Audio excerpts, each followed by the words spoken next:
एक तरफ सुशांत सिंह राजपूत के चाहने वाले उनके केस के सुलझने के इंतजार में हैं और दूसरी तरफ खबर यह आ रही है कि रिया चक्रवर्ती को एनडीपीएस वाले मामले में जो जमानत दी गई थी उसका विरोध अब एनसीबी नहीं करेगी और अपने आप में ये रिया चक्रवर्ती के लिए एक बड़ी राहत है। मैं आपको बता दूं कि सुशांत सिंह राजपूत की अचानक मृत्यु के बाद रिया चक्रवर्ती सबके निशाने पर आ गई थीं, जो कि मृत्यु से पहले उनकी गर्लफ्रेंड थीं और साथ ही ये कहा जा रहा था कि उनके घर में जो मादक पदार्थ पहुंचते थे उसमें एक बहुत बड़ा हाथ रिया चक्रवर्ती का था और इसलिए उनकी गिरफ्तारी भी हुई थी। बाद में उन्हें ज़मानत दे दी गई। अब एनसीबी ने खुद ये कहा है कि वो इस ज़मानत का विरोध नहीं करेगी।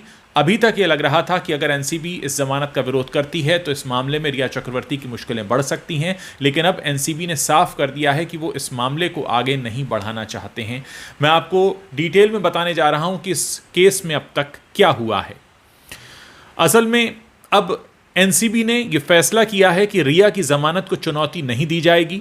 ड्रग्स मामले में सीबीआई ने अभिनेत्री को कोर्ट में चुनौती दी थी। इसी को लेकर अब केंद्र सरकार ने मंगलवार को सुप्रीम कोर्ट से कहा कि रिया चक्रवर्ती को narcotics drugs and psychotropic substance act यानी एनडीपीएस एक्ट के तहत दर्ज किए गए मामलों में बॉम्बे हाई कोर्ट द्वारा मिली जमानत को अब एनसीबी चुनौती नहीं देगी। इसे लेकर एएसजी राजू ने कहा है कि हम जमानत दिए जाने को चुनौती नहीं दे रहे हैं, लेकिन धारा 27A की व्याख्या पर कृपया इसे विचार के लिए खुला रखें, आदेश को एक मिसाल भी न बनने दें। आपको बता दें कि जून 2020 में सुशांत सिंह राजपूत अपने मुंबई स्थित आवास पर मृत पाए गए थे।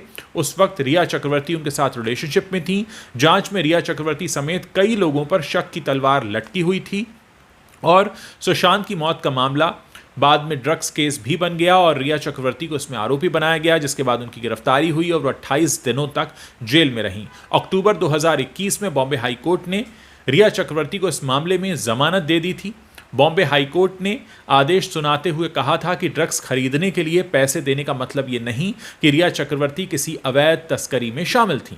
रिया पर सुशांत को ड्रग्स देने का आरोप लगा था। इसे लेकर भी अदालत ने कहा था, नशीली दवाओं के सेवन के लिए पैसे देने का मतलब ये नहीं होता कि उन्होंने किसी को ऐसा करने के लिए प्रोत्साहित किया।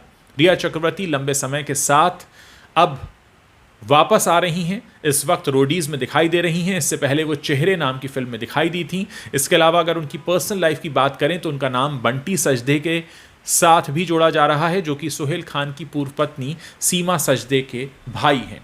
बहरहाल एक तरफ जहां ये उम्मीद जताई जा रही है कि सुशांत सिंह राजपूत मामले में कोई जांच रिपोर्ट निकलकर सामने आए, उससे पहले ये मामला सामने आ जाता है कि रिया चक्रवर्ती को जो जमानत दी गई है उसका विरोध एनसीबी नहीं करेगी।